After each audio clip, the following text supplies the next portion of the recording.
Bienvenidos al curso de cálculo vectorial y en esta oportunidad entonces vamos a tratar el tema de integración múltiple.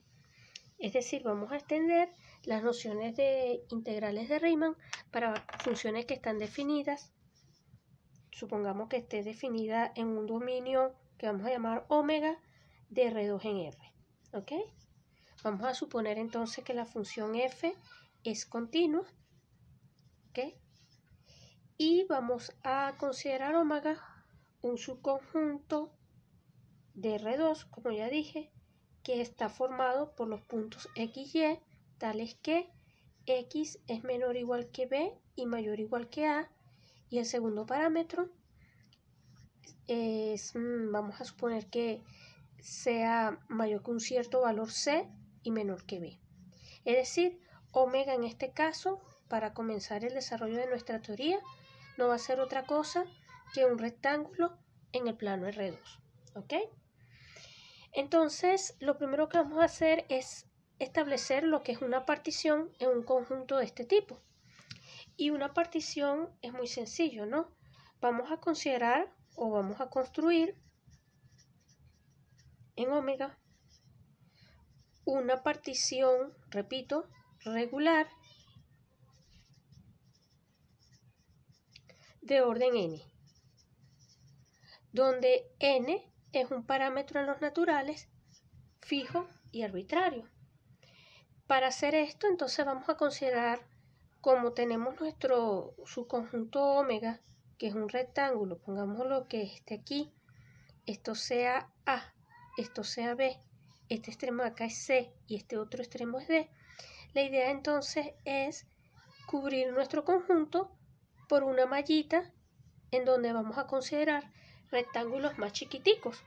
Y para hacer eso, simplemente nosotros consideramos una partición acá y se considera una partición acá y se hace el producto cartesiano de dichas particiones.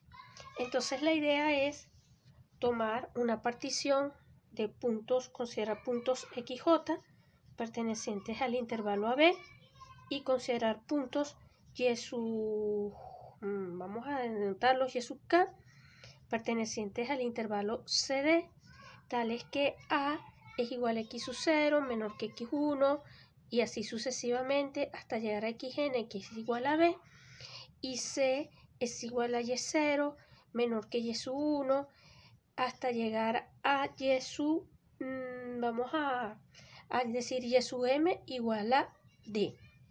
En principio, la cantidad de puntos que consideremos aquí, tanto para un intervalo como para el otro, no tienen por qué ser iguales.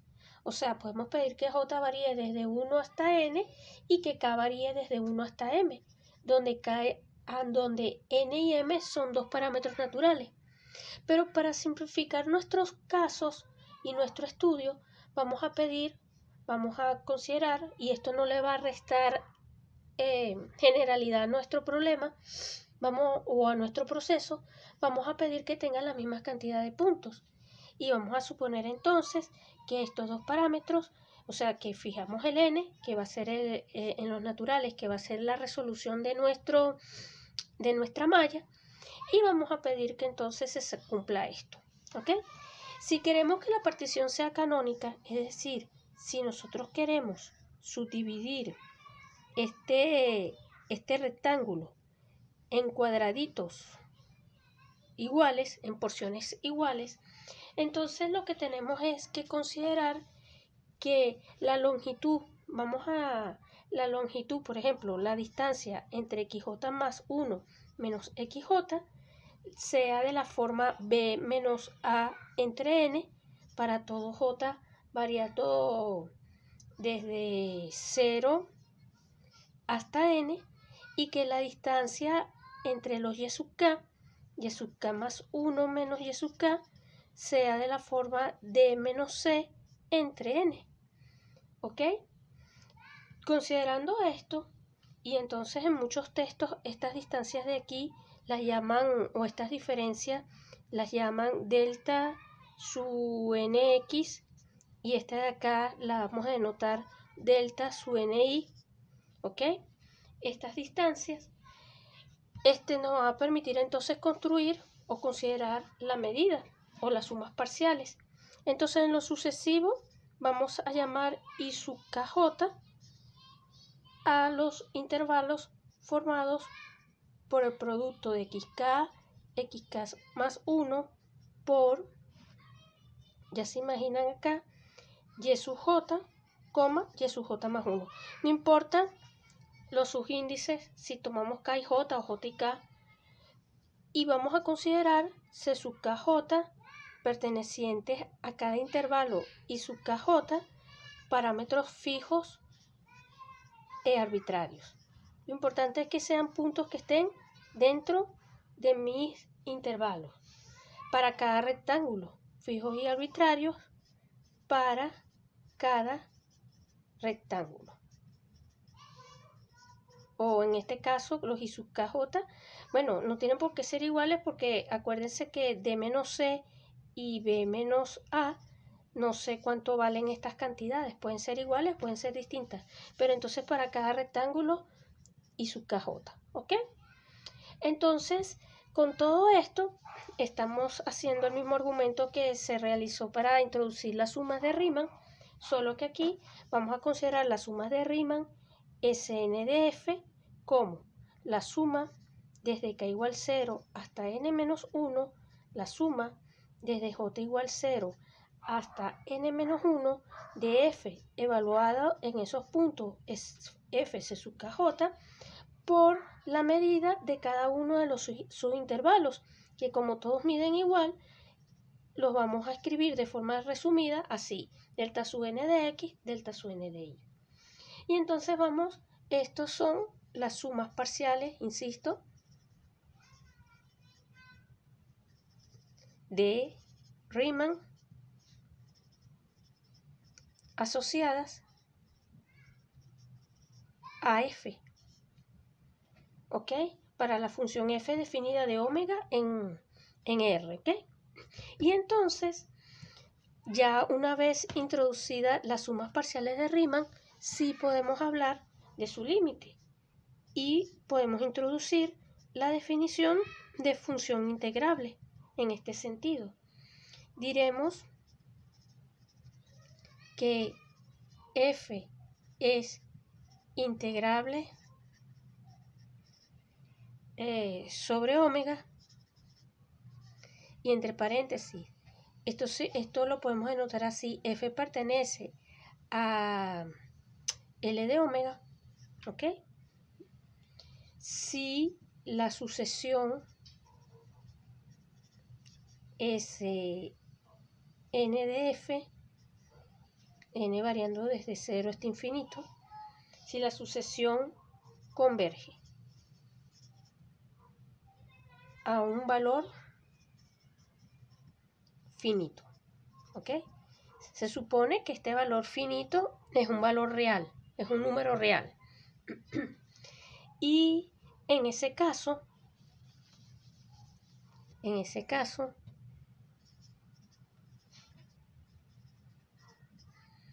denotaremos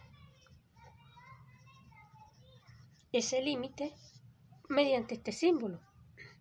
F, vamos a poner acá las variables x y, permítanme escribir esto de A, que no es otra cosa que el límite cuando n tiende a infinito de las sumas parciales de Riemann de la función f, ¿ok? Y esto no es otra cosa que el límite cuando n tiende a infinito, suma doble, aquí desde k igual 0 hasta n-1, desde j igual 0 hasta n-1, y aquí simplemente colocamos los valores f de c sub kj por delta n de x, delta n de y, ¿ok? Esta es la extensión entonces de nuestra noción de función integrable. Ya se había estudiado para funciones f definidas de un cierto intervalo, por ejemplo a b en R, pero ahora lo estamos considerando para funciones definidas de R2 en R, ¿ok? Donde omega, vamos a pedir que omega No lo dije, pero es importante que omega sea abierto. Vamos a pedir que sea acotado. Y en este caso, como omega es AB por CD, bueno, tenemos que particularmente, en este caso, el conjunto es un conjunto compacto. ¿Ok? Más adelante vamos a ir extendiendo esto. Bueno, inclusive es importante que sea abierto, pero hay que pedir propiedades un poquito más fuertes. Y siempre acá es importante que la función sea continua. Vamos a pedir que sea continua ahorita para establecer todo nuestro estudio, ¿ok? Vamos a pedir que la función sea continua. Como estamos considerando omega como el intervalo AB por CD, entonces este conjunto es compacto, y si esta función es continua, tenemos que f, entre otras cosas, va a ser acotada. Entonces, bueno, ahora vamos a tener casos particulares. En lo particular, si nuestra función es positiva, si f de x es mayor que 0 para todo par xy perteneciente a omega, entonces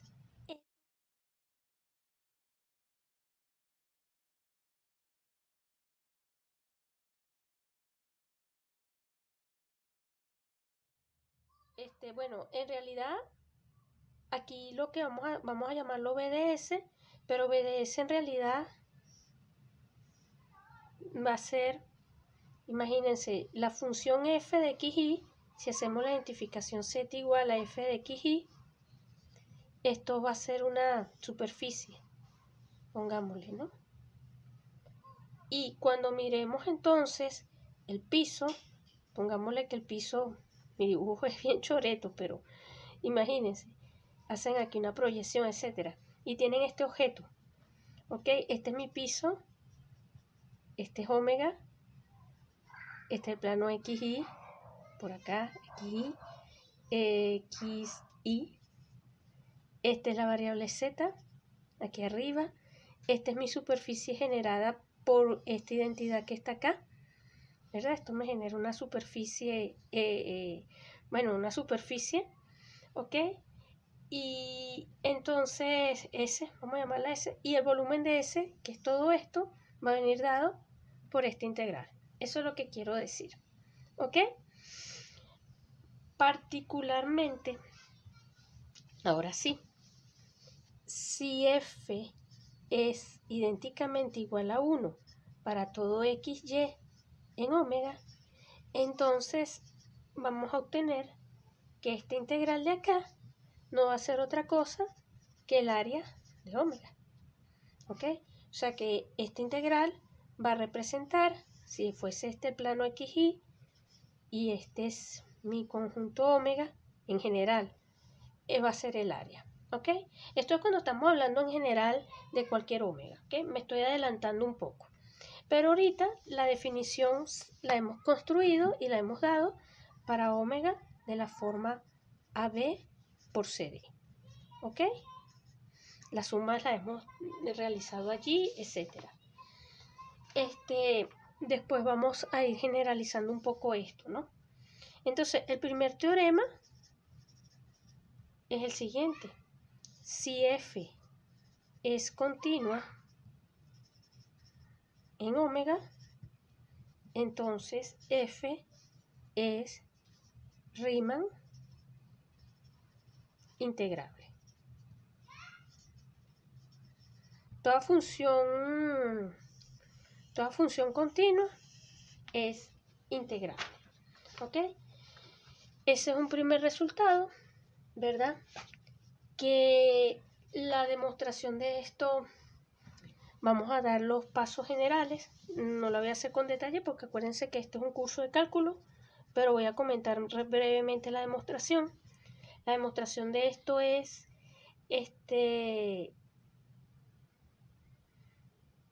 mirar, partir de las sumas parciales de la serie, o sea, considerar esta sucesión, que son las sumas parciales de Riemann, Y entonces, para ver, la pregunta es, ¿esta sucesión converge? Esto converge si solamente si esta sucesión es de Cauchy. Entonces basta demostrar que esta sucesión es de Cauchy, porque esto es una sucesión de valores reales. Estos son valores reales. Y como R es completo, toda sucesión de Cauchy es de Cauchy si solamente si es convergente. Entonces, solamente les voy a comentar la demostración. Entonces, por un lado, se usa que como omega es compacto y F es continua, por un lado se va a usar esto. Entonces se tiene que F es uniformemente continua. Uniformemente continua. Esa es una primera observación. Entonces la idea es considerar mi conjunto omega, lo cubrimos por una mallita. Esa malla la vamos a prefijar. Es quedarse con cada uno de los rectángulos que tenemos aquí adentro. Y entonces es utilizar, digámoslo así, estos rectángulos se llaman, les podemos dar notación, pero vamos a llamarlo RKJ de M, donde M lo fijamos y es la resolución con la cual vamos a trabajar. Y entonces sobre estos rectángulos se usa el hecho de que la función es uniformemente continua. Y como es uniformemente continua, entonces se trabaja de la siguiente manera. Cuando se consideran las sumas parciales Sn, vamos a llamarlas Sm de f menos Smn de f, donde esto es un refinamiento, o sea, lo que pasa es que entonces se separa uno en un rectángulo y vuelve otra vez en un R, uno se coloca en un rectángulo de la forma RJKM y este rectángulo lo vuelve a subdividir en cosas más chiquiticas. Esto es para ajustar, justamente para poder utilizar la condición de convergencia de acotación uniforme, ¿no?, que tiene la función. Y sucede que esto es RKJ a nivel M, se pueden mirar como la unión de unos ciertos ST, vamos a llamarlo así, R sub N, ST, donde hemos ajustado, o sea, M va a ser mayor o igual que un cierto N0 y vamos a pedir que N sea mayor o igual que M, ¿ok? Todo esto sale de las definiciones. Solo estoy comentando muy rápidamente. Si ustedes quieren ver este tipo de argumentos con detalles, revisen los videos de análisis. Y entonces recuerden que los SNDF eran sumas de K igual, esto es una doble suma, ¿no? K igual 0 hasta, pero como es una doble sumatoria, vamos a escribirlo así, KJ igual 0 hasta N de unos ciertos, la función evaluada en unos ciertos puntos interiores, y entonces acá delta n de x, delta n de y. Y de la misma manera, entonces se expresan las otras cantidades, las SMN de f, que entonces aquí va a tener también una doble sumatoria. Vamos a llamar ST, variando desde C1 hasta M por N menos 1, porque entonces cuando ustedes pican acá y pican o vuelven y dividen otra vez, cuentan la cantidad de rectángulos que hay allá adentro, y entonces esto que está acá, que se escribe así, FCKJ, lo voy a poner así, perdón, KJ no, ST, y acá delta MN de X, delta MN de Y, esto lo podemos asociar a esto que está aquí arriba. Y entonces, solamente para ya ir cerrando este video, acá, estas sumas que están acá van a ser menores o iguales que un cierto epsilon eso lo va a dar la convergencia, la continuidad uniforme de la función f. Entonces nos va a quedar un cierto epsilon por 2 veces el área de omega, y aquí salen unas sumas de estos, vamos a ponerlo así, de estos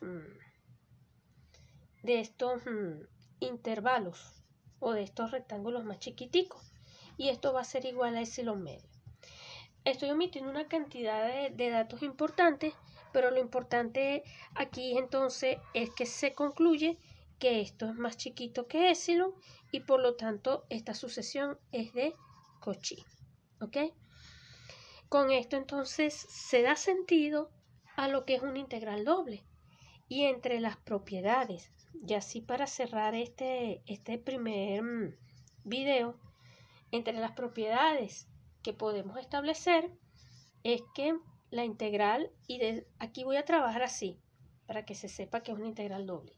La integral, al igual que en el caso unidimensional, esta integral es lineal, es decir, nosotros si tenemos esta combinación lineal, esto va a ser igual a esto más esto que está acá, donde aquí nuestra lambda es constante. ¿Ok? Una constante. La primera propiedad es linealidad. La segunda propiedad es la monotonía. Si f es menor o igual que g para todo par xy perteneciente a omega, entonces la integral sobre f va a estar acotada por la integral doble de la función g sobre omega. ¿Ok? Y la otra propiedad, que es la propiedad que tiene que ver con, si ustedes tienen, vamos a llamar delta, a la unión desde igual 1 hasta n de unos ciertos subintervalos delta i, donde delta k interceptado con delta j es vacío, si k es distinto de j, es decir, si ustedes tienen un dominio que se puede expresar como la unión de intervalos o de, no intervalos, sino de sus conjuntos disjuntos, entonces la integral doble sobre este conjunto va a ser igual a la suma desde igual 1 hasta n de las, acá n, de las integrales dobles de esto que está acá. ¿Ok? Bueno, entonces con esto hemos mostrado de forma teórica la definición y algunas propiedades que satisfacen las integrales múltiples, en este caso para funciones f definidas de R2 en R. Por supuesto, aquí, insisto, hemos trabajado con A de la forma AB por CD, ¿ok? Pero esta teoría se generaliza después para dominios en R2 con propiedades más generales. Más adelante lo vamos a ir viendo.